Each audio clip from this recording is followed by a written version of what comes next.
Hello, and thank you for joining us for this lecture program of the Learning Center of Senior Citizens Incorporated.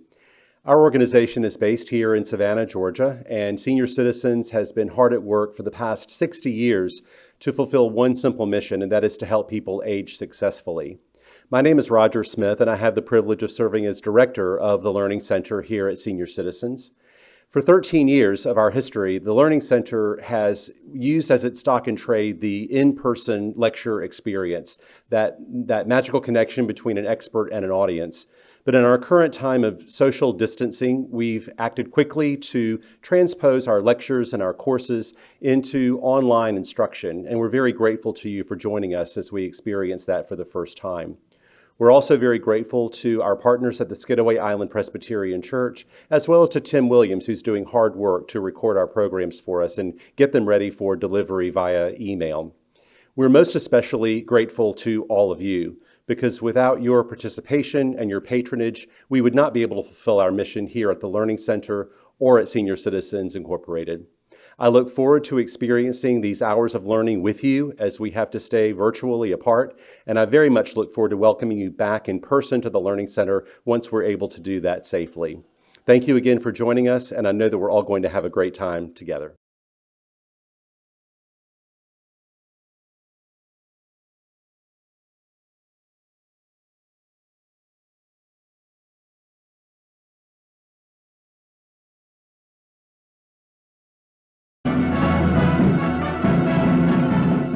Here Come the Waves, starring Bing Crosby, Sonny Tufts, and two Betty Huttons. One a riotous red-headed wave who catches Sonny in a riptide, and the other a blonde bombshell wave who brings down Bing with a radar kiss. Here Come the Waves, Paramount's biggest star-spangled musical since Star-Spangled Rhythm. What's the matter, son? Drop your bridge work? Huh? Oh, no, it's just that that's the kind of flesh I never expect to see in the flesh again. Take the long way, make sure it's the wrong way. Let's take the long way home. Here come the waves, so the world will know that the Yankees can do what they say. Here you have to be shown, that's the fun, who I know, and the waves of the USA.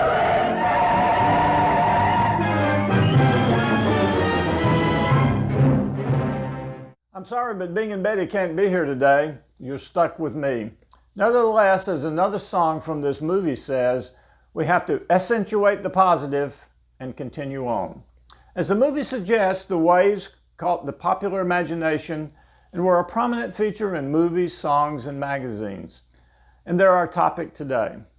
The waves are the third of the three best-known services. They had two smaller sisters that were also under the overall authority of the Navy. This was the Coast Guard SPARS and the Marine Corps Women Reservists. And we'll take a quick shout out to them today as well. Most of the shorter accounts that you will find about the formation of the women's military group say something such as, on such and such a date, legislation was passed authorizing the group, and they got down to business. Well, these really miss the essence of what happened to get these organizations launched. As we've seen with the WASP and the WWII, it was never that simple. I've been fascinated by the opposition and the struggles that the founders of these groups encountered and appreciate your forbearance as I've related these political stories. The birth of the waves was accompanied by similar birth pangs. In early 1941, when Congressman Edith Rogers was introducing the legislation that eventually led to the formation of the WWII that we discussed last time, she queried the Navy leaders about the creation of a women's corps similar to that of the Army's. Rear Admiral Chester Nimitz, who was the head of the Bureau of Navigation, which was later called the Bureau of Personnel, was opposed to the idea. The head of the Naval Reserve expressed the opinion that the civil service would be able to supply the extra personnel when they were required. It was only the Bureau of Aeronautics that was headed by Navy aviation pioneer Rear Admiral John Henry Towers that expressed an interest in having women aboard.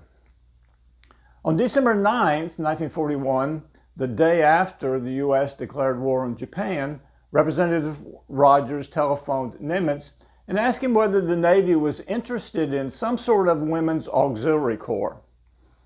He replied, "I advised Mrs. Rogers that at the present time I saw no great need for such a bill." Well, as the naval leaders bickered for several months, one woman observer quipped, "Many admirals would prefer to enroll monkeys, dogs, or ducks." Well, the Bureau of Aeronautics wasn't going to let this go. They continued to believe that there was a place for women in the Navy and appealed to an influential friend of the Navy aviation named Margaret Chung. Chung was the first known American-born Chinese woman to become a physician. Her patients included such names as Sophie Tucker, Helen Hayes, Tallulah Bankhead. And when the Japanese invaded China, Dr. Chung is believed to have recruited pilots for the first American volunteer group. That group was better known as the Flying Tigers. She also befriended many Naval Reserve aviators, providing meals, medical care, home advice. They referred to themselves as the fair-haired bastard son of Mon Chung. Among these were many high-ranking Navy officers and congressmen.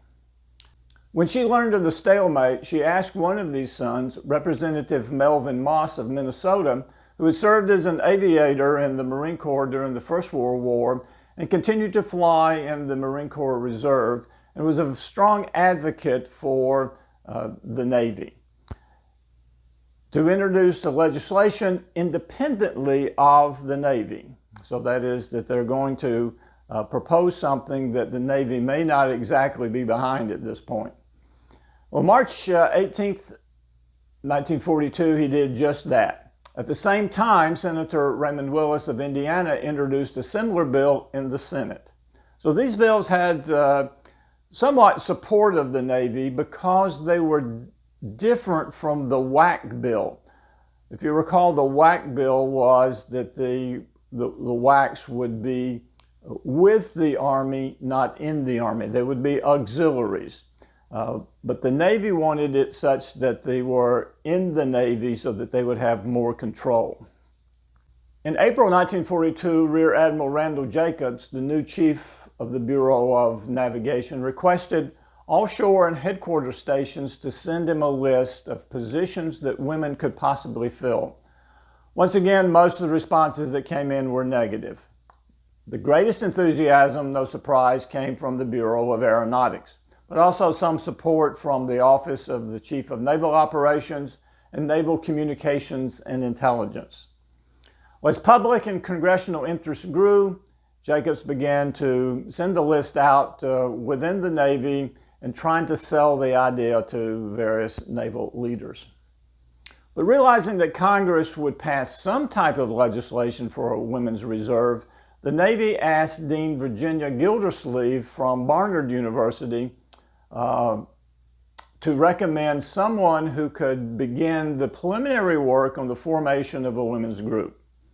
Well, based on Dean Gildersleeve's recommendation, the Navy appointed Elizabeth Raynard, who was Gildersleeve's companion and a professor also at Barnard College, and who had experience working on issues of women in the workplace, to develop plans for a program for women within the Navy.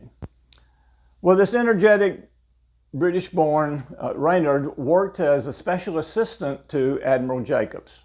The press had begun to call the future reservists sailorettes or goblets because the Navy sailors are called gobs, or they were called swans.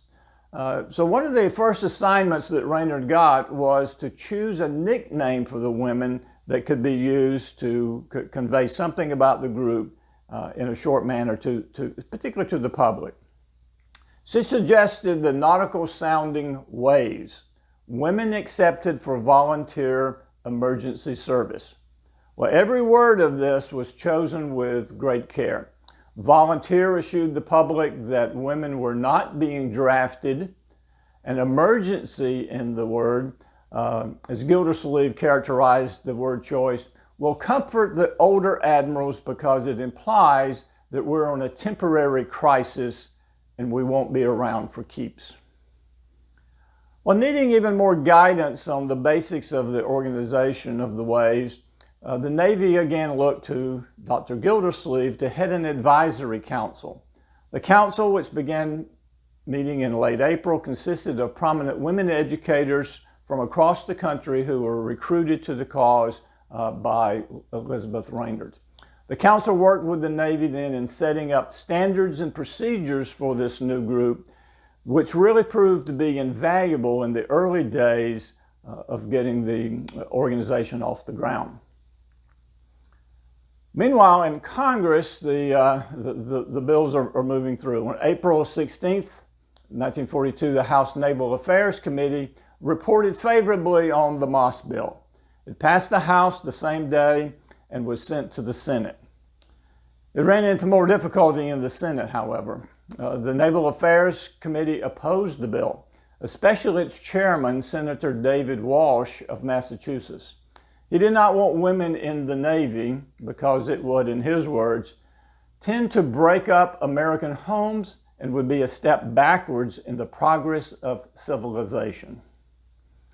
Well, the Senate committee eventually proposed a naval version of the WWII bill that had working its way almost completely through Congress by this time. That is to form a women's auxiliary group within the Navy. Well, President Roosevelt wanted something to happen with this, so he approved of this bill. The president called on Secretary Knox of the Navy to reconsider his position about the unit being auxiliary, but Knox stood his ground. He really wanted it to be part of the Navy, not working with the Navy. Well, Gildersleeve and another advisory committee member took it upon themselves to write to First Lady Eleanor Roosevelt, who was known for supporting women's causes. And they explained to her the objections that the Navy had about the WWII bill. Well, Roosevelt showed one letter to her husband, FDR, and she sent Gildersleeve's letter to the Undersecretary of the Navy, James Forrestal, who was a former naval aviator. Well, within days, Forrestal wrote back to her saying that Secretary Knox had asked the President to reconsider. And on June 16th, Knox informed Rear Admiral Jacobs that the President had given him authority to proceed with work on a women's reserve. Well, a few days later, Knox informed Senator Walsh of the President's decision, and on June 24th, the Senate Naval Affairs Committee reported favorably on the bill, and by July 21st, the bill had passed both houses of Congress and was sent to the President for his signature. So with the adoption of Public Law 77-689 on July 30th, 1942, the Women's Reserve of the U.S. Navy was created. Because they were now part of the Navy, and this was the reason that they really wanted to be part of the Navy, WWIIs received the same rank, basic pay as regular Navy personnel. This is something that, as we mentioned last time, took another year for the Army WWICs to receive. Another important early task of the Advisory Council was to recommend a director for the WWIIs. The Council suggested Mildred McAfee, who was the president of Wellesley College. She had a great deal of experience working with young women and running a large organization. Well, Mildred McAfee was born in Parkville, Missouri in May of 1900. She was the daughter of Reverend Cleland McAfee and his wife, Harriet Brown McAfee. Her father was a Presbyterian pastor and a faculty member at a theological seminary in Chicago. So she had an upbringing very close to the church. Her family emphasized and helped to nurture a strong faith and a high expectation of achievement. After high school, she attended Vassar College, and while she was there, she studied economics, sociology, and English, while filling her free time by doing things like playing on the hockey team and the basketball teams, and worked with the college's Christian Association. She also was on the debate team and student government, so she was very active in college. She serves as the president of her class in the junior year, and in the senior year, she was president of the Christian Association. She graduated a member of Phi Beta Kappa in 1920 and built a reputation as a devoted and able student and an enthusiastic campus leader. She took positions then as an elementary school teacher in Chicago, and then went to the hills of Tennessee to a private school in Greenville, Tennessee, Tusculum College. While there, she decided that her future was really in education rather than following in the family tradition of working in the church and religious leadership. During the summer, she took classes at the University of Chicago and earned a master's degree in sociology. She then serves as the Dean of Women at Centre College in Kentucky, and then later as the Dean of Women at Oberlin College in Ohio. In 1936, Wellesley College ended its 18-month search involving over 100 candidates and naming the 36-year-old Mildred McAfee as its president. And at 36, she was one of the youngest presidents in the country. As president of Wellesley, she had the opportunity and the authority to put to work what she'd learned in the various colleges that she had been working in. Her presidency emphasized truth as the greatest and most precious object of scholarship. McAfee also defended the validity of a liberal arts education against accusations of impracticability and indulgence during the Great Depression, when people were more concerned about vocation and getting a job. In one address to the students, she said, "I envision the function of this college, or any college, to prepare an oncoming generation of students to disseminate the truth. It is my conviction that truth is more easily given a hearing if it is presented by a healthy, well-adjusted, effective human being who sees the truth in light of a world philosophy which gives it meaning." Unlike Jackie Cochran and Nancy Harkness Love of the WASP, who actively pursued the formation of a women's flying unit, and Ovida Cup Hobby of the WWII, who worked with the Army's Women's Interest Section and the WWII pre-planning group, Mildred McAfee was thrown into the military milieu with no background and little involvement in the pre-formation process. She became the Navy's first female line officer on August 3rd, 1942, when she was commissioned a lieutenant commander, and this is equal to a major in the Army, in the Naval Reserve, and undertook the demanding task of director of the waves. In November of 1943, following the passage of some new legislation that we talked about last time, she was promoted to the rank of captain, which is equivalent to colonel. So she was at the same rank now as Hobby and Cochran. Even before the law authorizing the waves was in place, efforts were underway to recruit the initial cadre of prominent women educators and other professionals who would serve as the organization's very first officers. About 30 went to work in August of 1942, still generally in civilians' clothing because uniforms were not yet ready for them. They set up the program within the Navy Department and began recruiting around the nation. McAfee's 5-member staff consisted of an assistant director, a public relations officer, a traveling representative, and 2 special assistants. These women, and then another dozen who were appointed during the summer of 1942, knew little about the Navy traditions and practices, or even the vocabulary. Nevertheless, they planned recruiting procedures, training programs, possible assignments for the waves. Drawn from the business and professional worlds, these officers personified the respectability and competence that was expected in the Navy. Well, quickly sensing the ill-disguised hostility toward the servicewomen, McAfee jokingly noted the similarity between naval men and the author of the 88th Psalm, which says, "Thy wrath lieth hard upon me, and thou hast afflicted me with all thy waves." Well, to attract more women, the Navy launched several effective recruiting and publicity campaigns.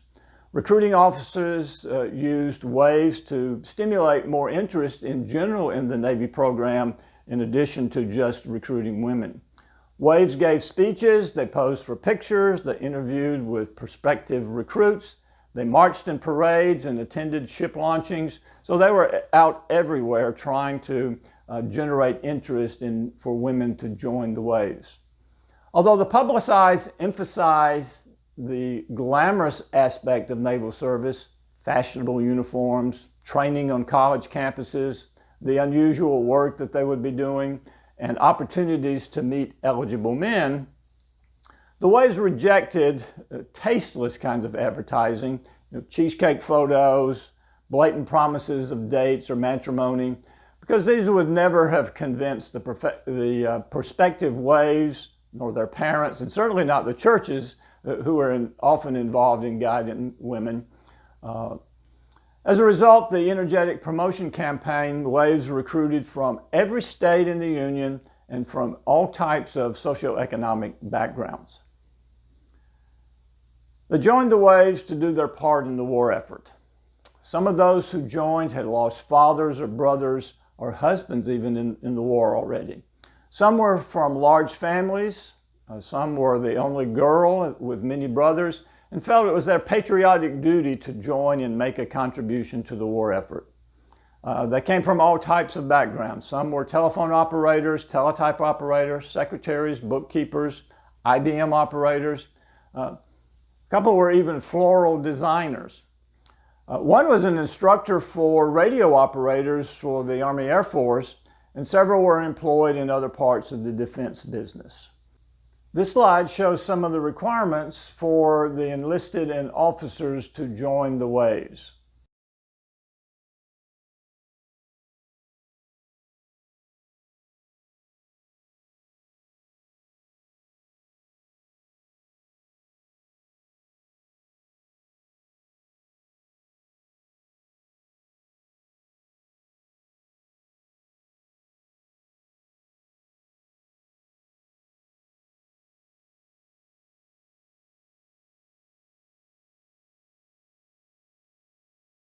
Early uncertainty about appropriate uniforms generated some bizarre suggestions and bumped against the lingering underground resistance within the Navy. Virginia Gildersleeve would later recall at a meeting, a handsome young lieutenant ventured that women's uniforms should not be navy blue like the men's. I saw the faces of the women around the long conference table light up with a faint, repressed smile at this somewhat revealing open gambit.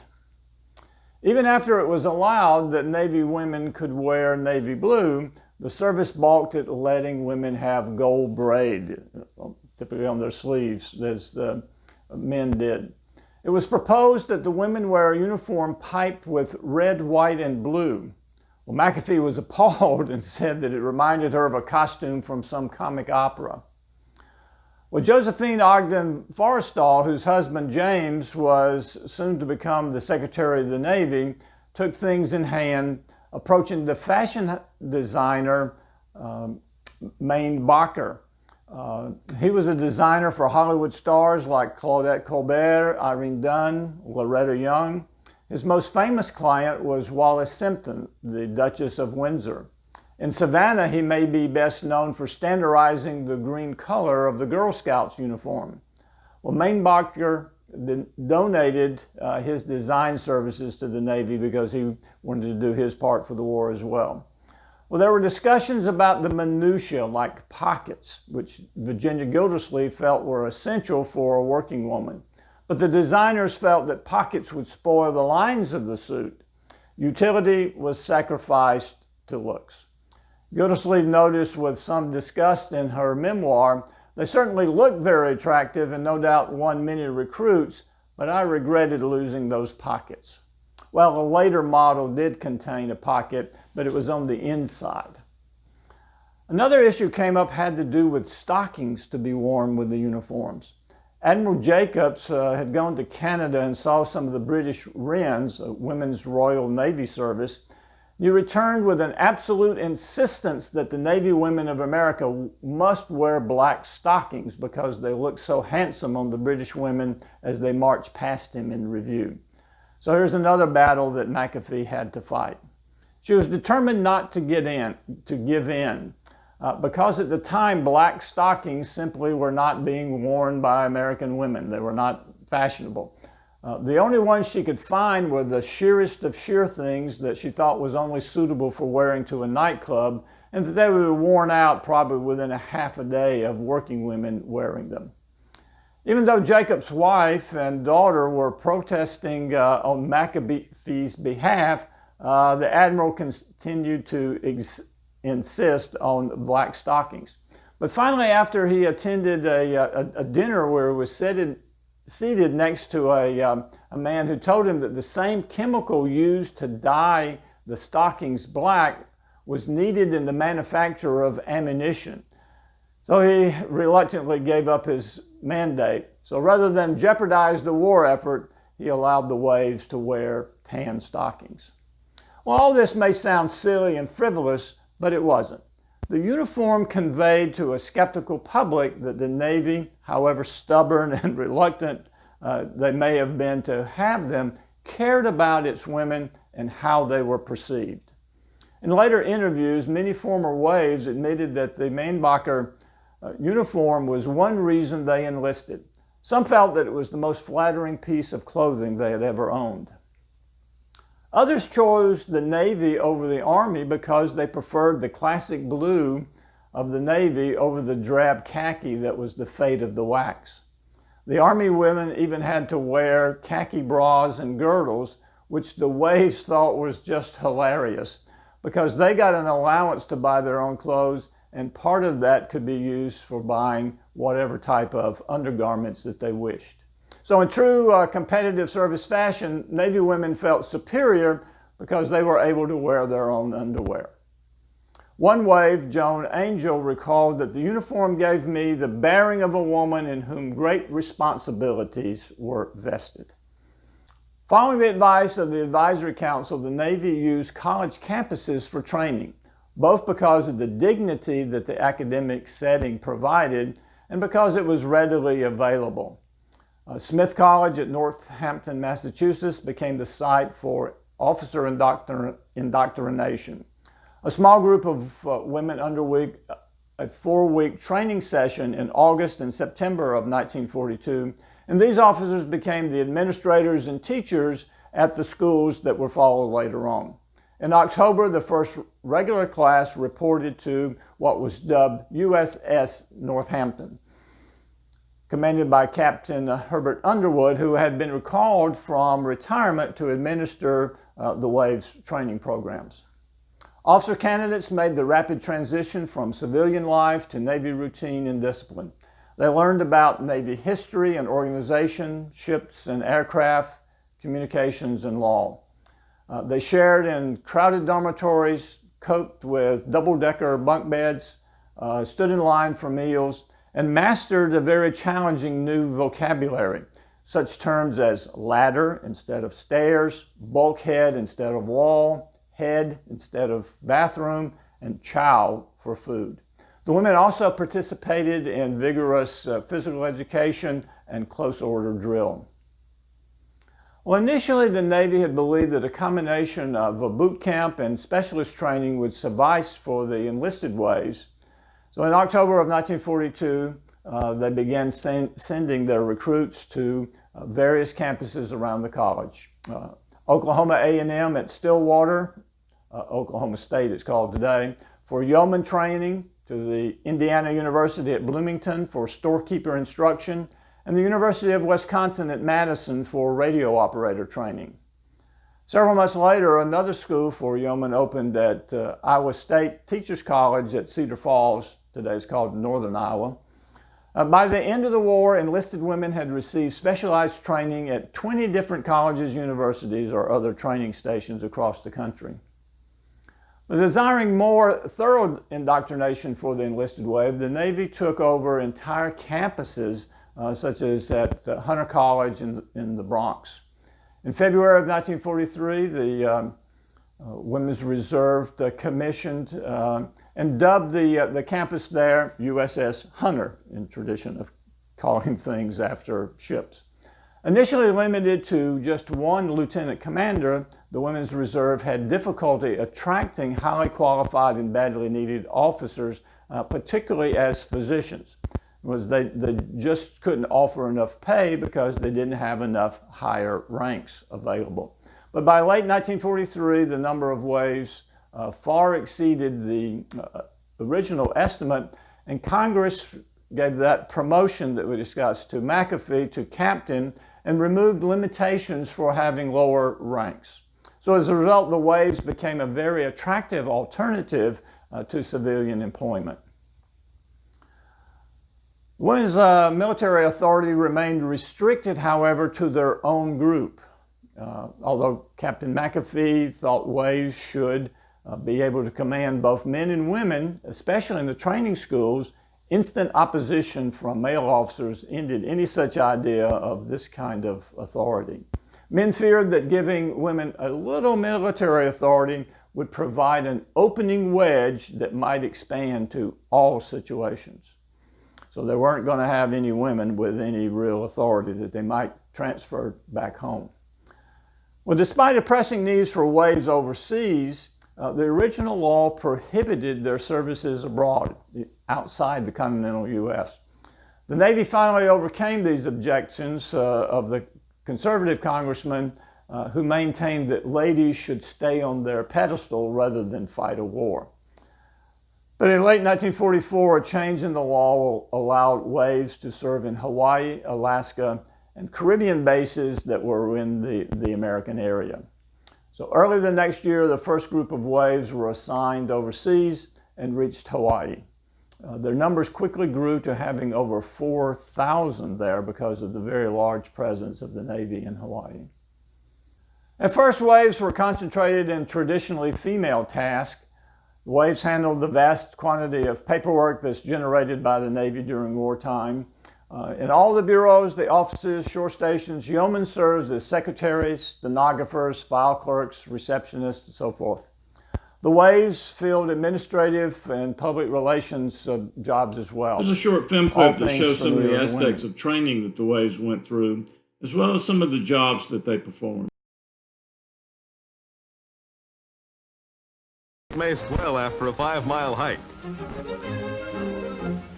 Artles most feminine. Ah, very nifty. In the dormitory, beds are called bunks, and they must be made according to regulations. Pillows just so, and there are even regulations for folding a blanket. The waves learn the Navy way of keeping house, and the Navy's household is always neat.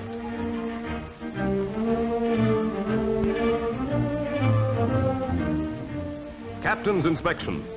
Good morning, Captain. Anxious moments as the commandant makes his rounds. Uh-oh, that hidden dust. Somebody's going to get it. Looks like extra duty for her.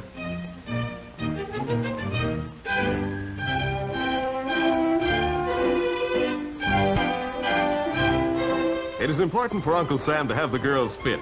Well, they've a man-sized job to handle, so they've got to be trim and strong.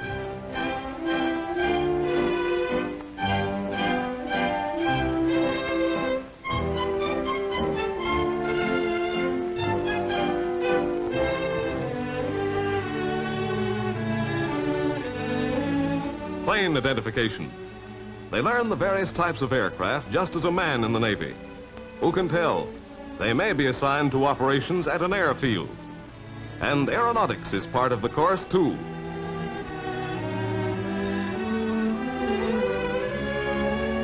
And they must know how their Navy is run, the relation of bureaus, direction, and authority, from the President, their Commander-in-Chief, and on down the line. It's class work from dawn to dark to obtain the stripes of an officer. Right. Out. Mark.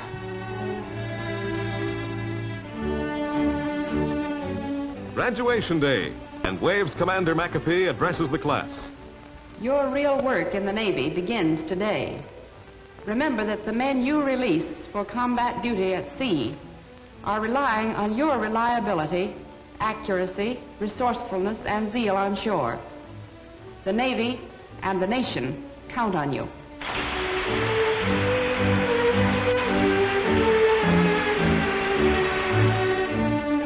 Now they are officers from Captain Underwood, commanding officer of the base. And here is the backbone of the waves, the enlisted personnel.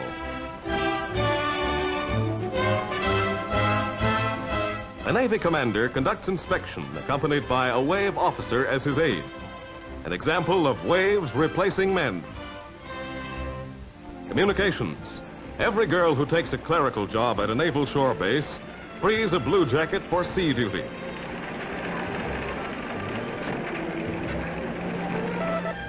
Code, their first lesson. They'll learn things they'll be able to use later in civilian life.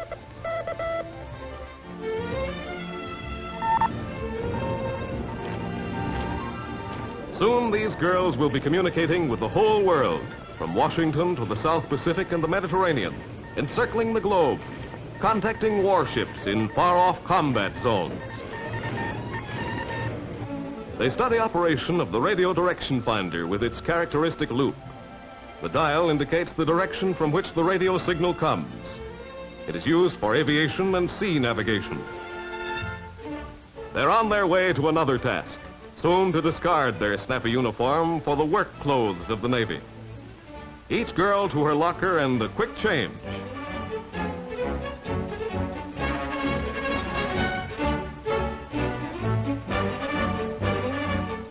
Jumpers for work in the machine shops, where grease and grime may be expected.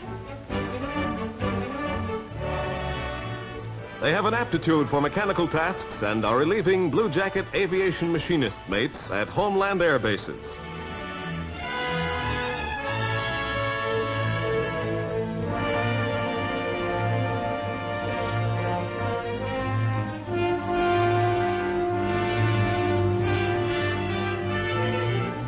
Men who used to do these jobs are now aboard aircraft carriers in battle areas. The waves have been mobilized for the mechanical side of air power.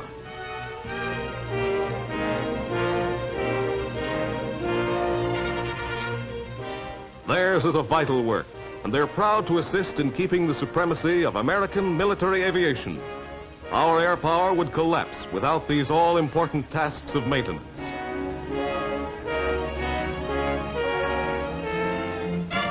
Gunnery for the waves. A new field for the girls is the operation of machine guns, though not with any idea of combat duty. They're training to become instructors in the teaching of gunnery to new men in the service.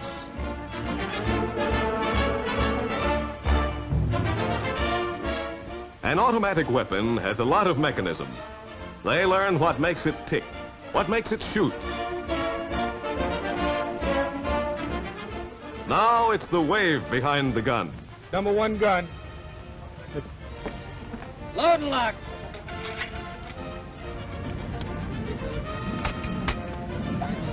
Safety's off. Commence firing.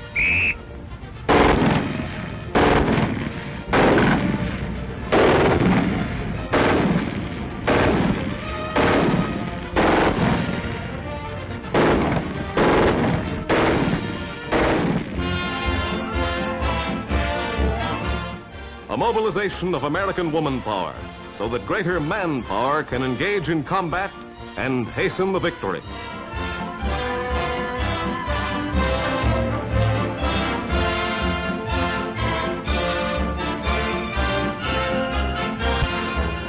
America salutes her volunteer waves, the women in blue.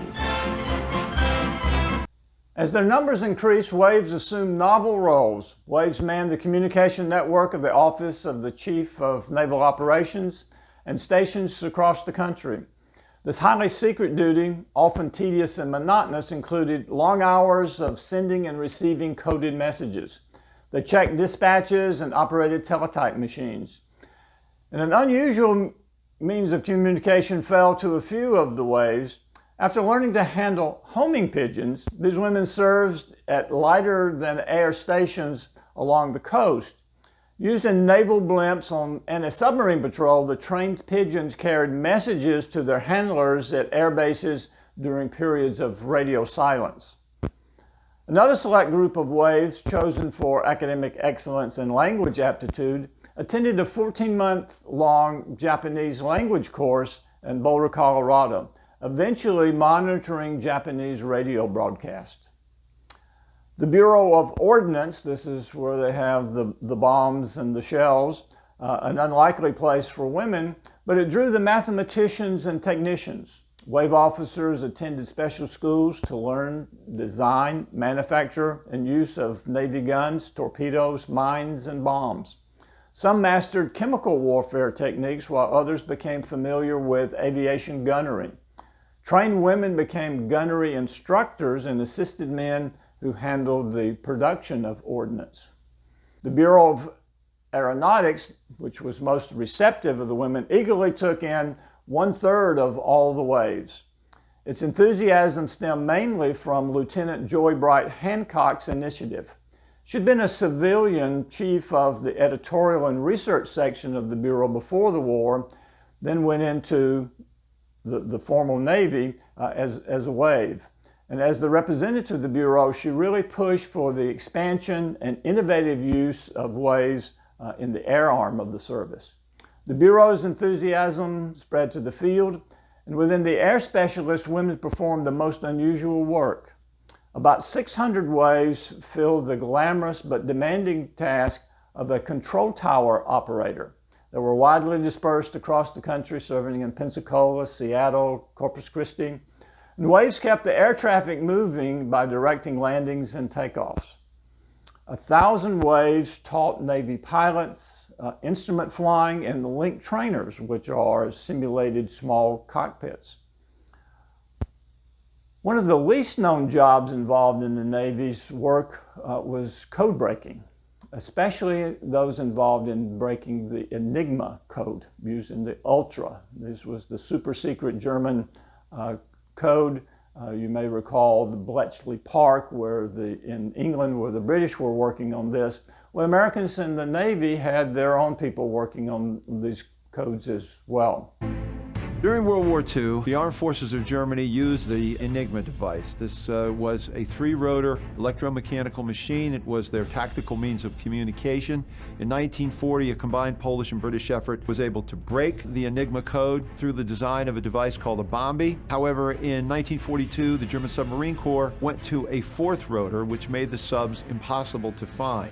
The U.S. Navy decided to start a program on this side of the Atlantic. It was a combination of OP-20G, which was the Navy element, the National Cash Register, which was the company involved, and 600 Navy waves, women accepted for volunteer emergency service. The Navy effort proved to be successful. As we move out of 1943 and into 44, they were able to find the subs and ultimately destroy them, which allowed for the Great Invasion to take place in June of 1944. This project probably shortened the war by a year and saved thousands of lives. In November of 1941, just a few weeks before the outbreak of the war, the Navy began sending out letters to a few seniors at the prestigious Seven Sisters Women's Colleges, inviting them to meet with a particular faculty member, and there the faculty member would ask them 2 questions. Do you like crossword puzzles, and are you engaged to be married? Well, if the answer were yes and no, they were invited to hear about a Navy program in cryptanalysis. Well, this was the first time most of them had heard the word, and they were told never to say it again outside a meeting with one of these officials. They were being offered an opportunity to apply for a training course, and if they passed, a civilian job with the Navy in Washington. They were strictly forbidden to mention to anyone anything about what they were doing. Those who accepted attended an introductory meeting where they received a manila envelope that had a brief history of codes and ciphers and some problems on strips of papers with alphabet letters on them. Each week, a faculty member would lead them through various solution methods to the problems that they were given. Then they were to submit their solutions on a weekly basis, and these were sent to Washington where they were graded. The women learned such things as frequency analysis, that is how often letters appear, pairs of letters, 3 or 4 letter combinations appeared. They also learned terms that apply in cryptanalysis like cipher alphabets, Playfair ciphers, polyalphabetic substitution ciphers. So they really got engaged in the world of code breaking.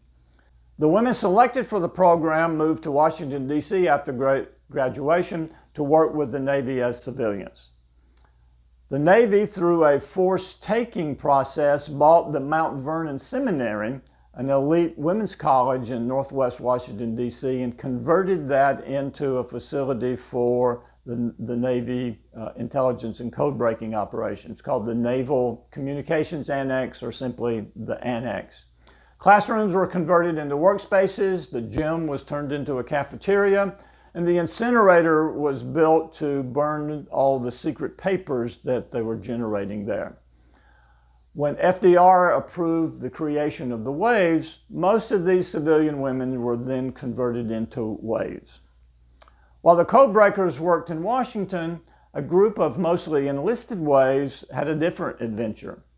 In April of 1943, several dozen WWIIs were hustled under sealed orders into a crowded, dirty troop ship, and they were only told they were heading west. Well, after a cold winter in the east, many hoped they were headed to sunny California. However, when they arrived at Union Station in Dayton, Ohio, they were ordered off, where they were met by a bus, a photographer, and they were taken to the former National Cash Register Company summer camp that had been used to train the NCR salesmen.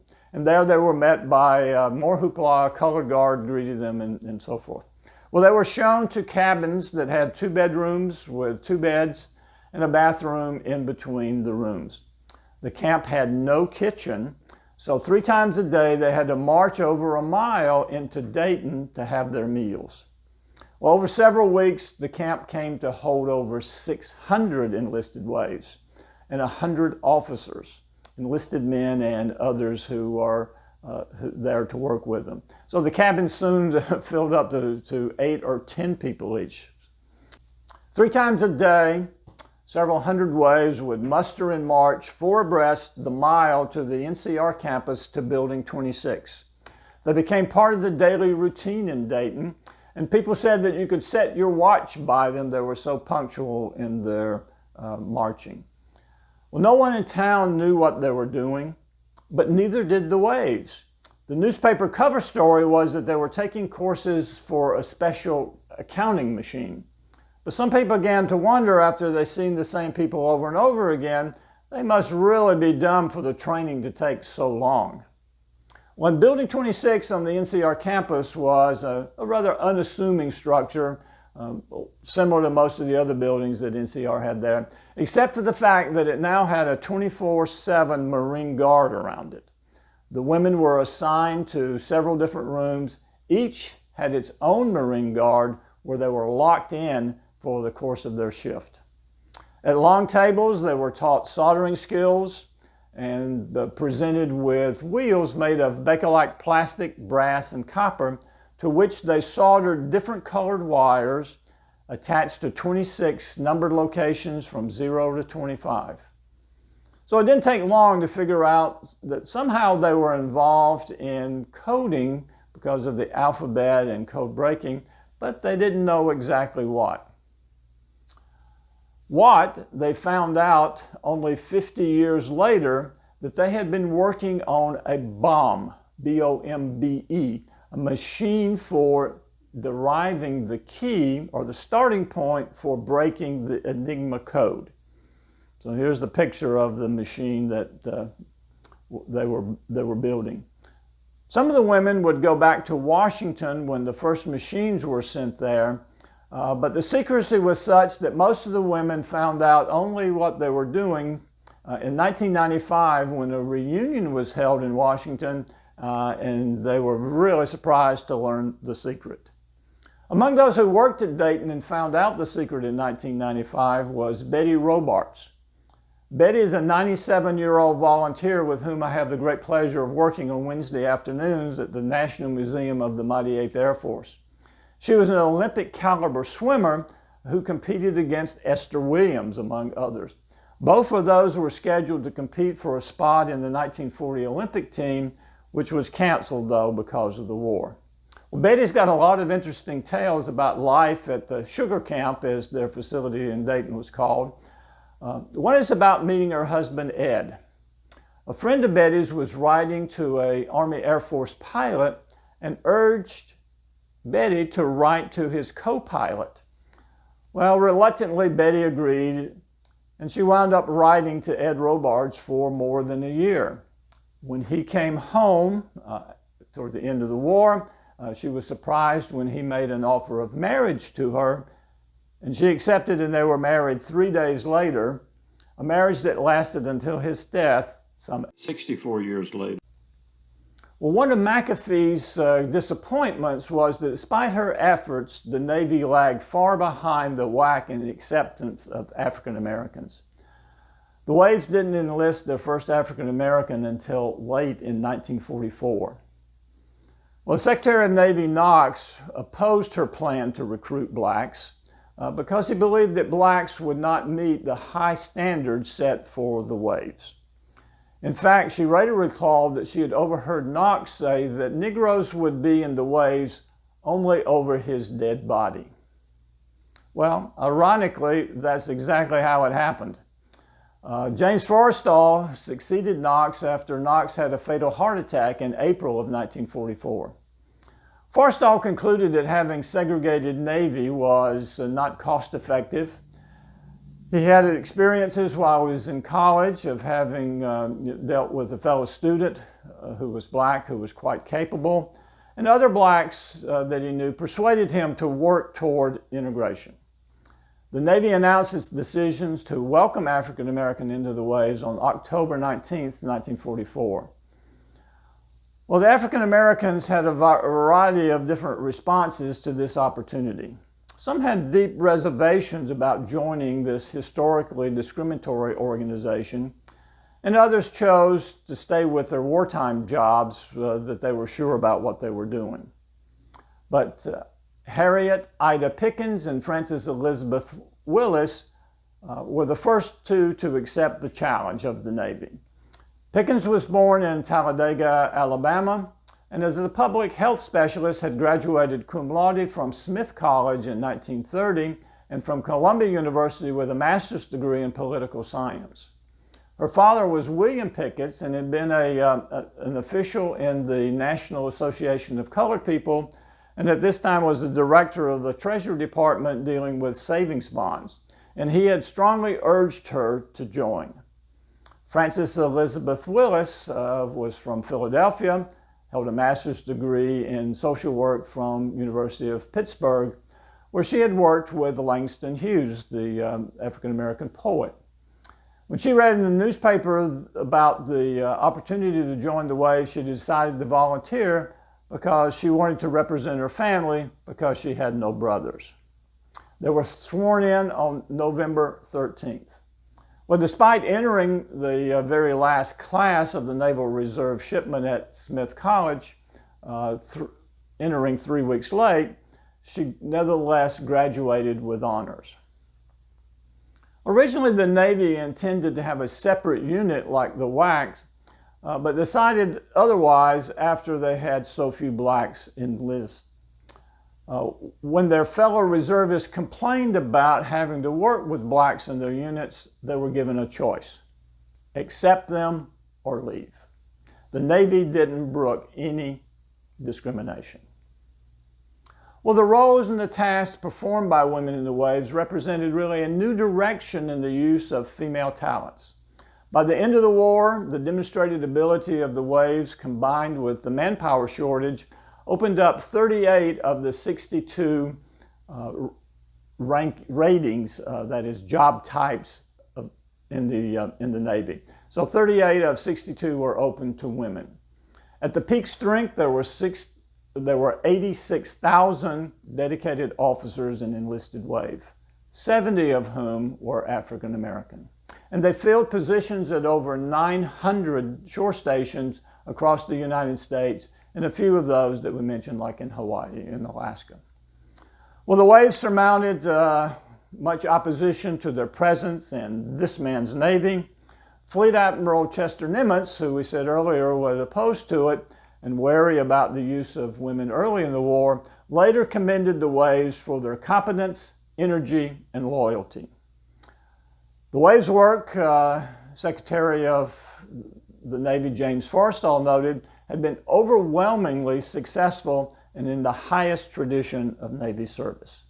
Similarly, Fleet Admiral Ernest J. King, Chief of Naval Operations, praised the women for its discipline, skill, and the best tribute to Waves, he said, was their continuing request to have more of them in stations across the world. As World War II drew to a close, members of the Women's Reserve joined the mass exodus from the military.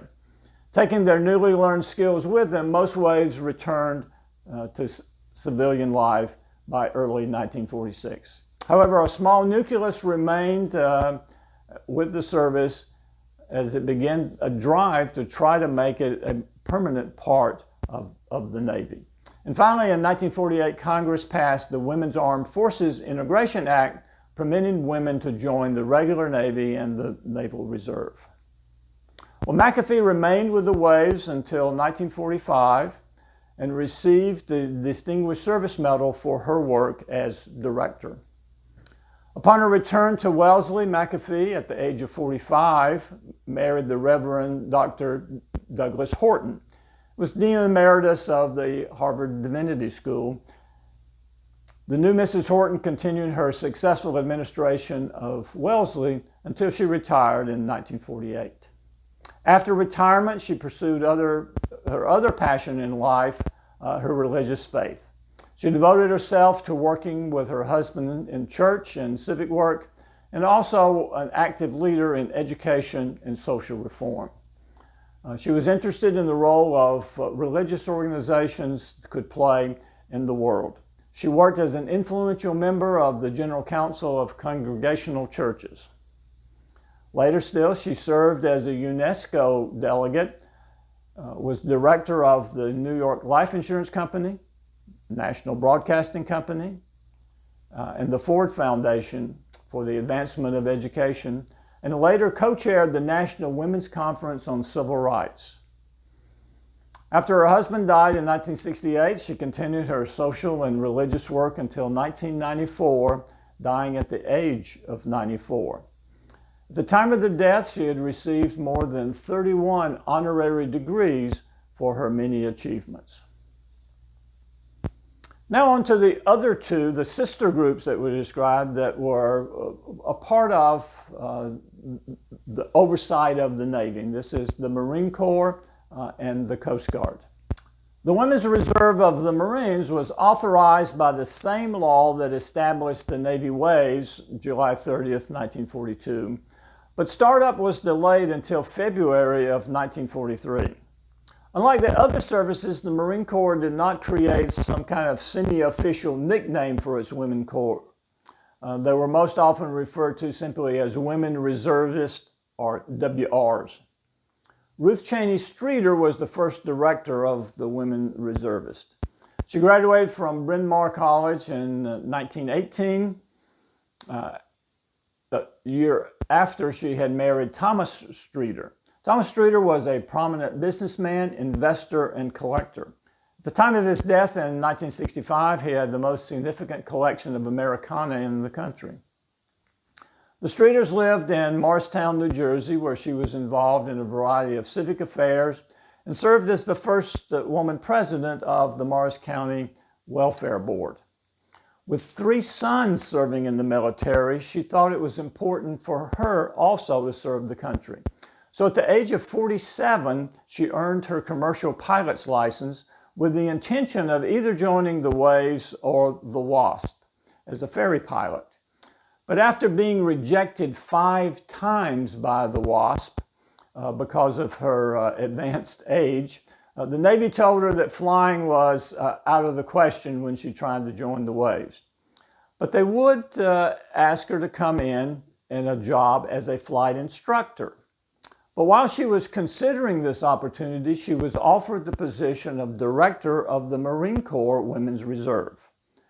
Well, the Marine Corps had selected her out of a group of 12 candidates that had been advanced by Virginia Gildersleeve, who had recommended McAfee and involved in the Navy. So on January 29, 1943, she was commissioned as a major and appointed director of the United States Marine Corps Women's Reserve. She was in office then when the organization was officially created on the 13th of February of 1943. So this was the last of the services to be created. And in large part because General Thomas Halcomb, commander of the Marine Corps, was a well-known opponent of women serving in the Corps and delayed the beginning of a women's corps just as long as he could. But by the end of 1943, and seeing the success of the women in the Marine Corps, he changed his position. And he said, there's hardly any work at our Marine stations that women can't do as well as men. They do some work far better than men. And what's more, they're real Marines. They don't have a nickname, and they don't need one. The standards set for the women who wished to volunteer for the Marine Corps Reserve were very demanding. The Marine Corps also did not accept African Americans or Japanese American women, but they did accept Native American women. In her recruiting message, Streeter said, it is not easy to free a Marine to fight, the slogan that they were recruiting under. It takes courage, the courage to embark on a new and alien way of life. Your spirit is a source of constant inspiration to all who you work with. Well, in March 1943, the enlisted reservists began training at Hunter College and officers at Mount Holyoke. By July of 1943, both of the officer and enlisted training had been transferred to the Marine base at Camp Lejeune, North Carolina. Well, after the war, Streeter resigned her commission in December of 1945. But during her tenure, the reserve had grown to include 831 officers, 17,714 enlisted women. After the war, the service slowly demobilized with the intent of fully closing by the end of 1946. However, about 300 women were asked to stay on even as the last barracks to house them was closing. They remained in some kind of administrative limbo until July 30th, 1948, when, as we discussed earlier, Women's Armed Services Act was signed into law, which allowed these and other women to serve in the regular Marine Corps. The final group we're talking about was the Women's Reserve of the Coast Guard. This was established in November of 1942. The popular name for this reserve was SPARS, which came from the Coast Guard motto, Semper Paratus, always ready. So they took each first letter there to make their acronym. Well, Dorothy Stratton, who's a former dean of women at Purdue University, was the first director of the SPAR.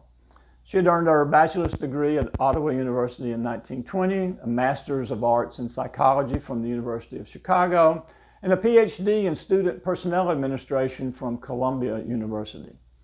Well, in 1933, after receiving her PhD from Columbia, she joined the staff at Purdue University and then became the first full-time dean of women at the university. During her 9 years there, the enrollment of women increased from about 500 to more than 1,400. A large part of the increase was attributed to her efforts to develop an experimental curriculum that attracted women who preferred to study something other than home economics. She created a liberal science curriculum for women in the University School of Science, as well as establishing a women's employment placement center. It's interesting that one of the visiting faculty members who made a big contribution to this women's program was Amelia Earhart. Well, in 1942, she took a leave of absence to enlist in the Waves. She was among the members of the very first U.S. Naval training station at Smith College and became a wave officer. Well, in November, with the creation of the SPAR unit, she asked for a transfer and then became the first woman in the unit. Well, the SPAR officers originally trained at Smith with the Waves, but they were later then transferred to the Coast Guard Academy, becoming really the first military academy to admit women. And then Stratton became the director. More than 10,000 enlisted women and 1,000 commissioned officers served in the SPARs. But on June 30th, 1946, the SPAR was demobilized, and the women in their service and the unit completely disbanded. Throughout history, from Boudica to Joan of Arc to Florence Nightingale to Dr. Mary Walker, who during the Civil War became the only woman to receive the Medal of Honor, individual women have played a role in warfare.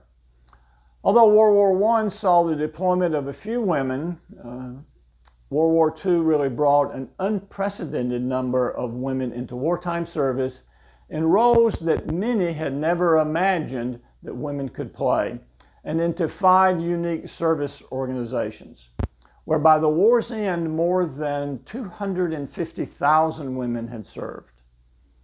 But prejudice, male chauvinism, and cultural norms put many obstacles in the path of those who dared to face them.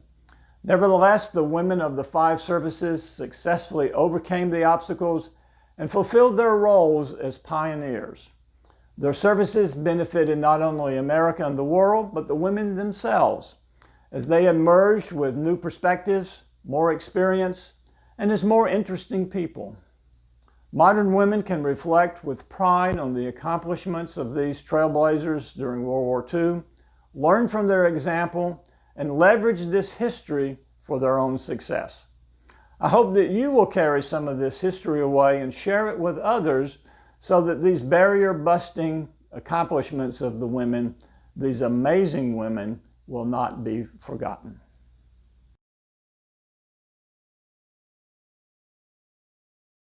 Thank you for watching. I hope that you've enjoyed this educational experience of the Learning Center of Senior Citizens Incorporated. I encourage you to visit our website for more information and to send your comments or questions directly to me at the email address that you see on your screen. Thank you again for watching. I'm Roger Smith, and I'll look forward to seeing you next time.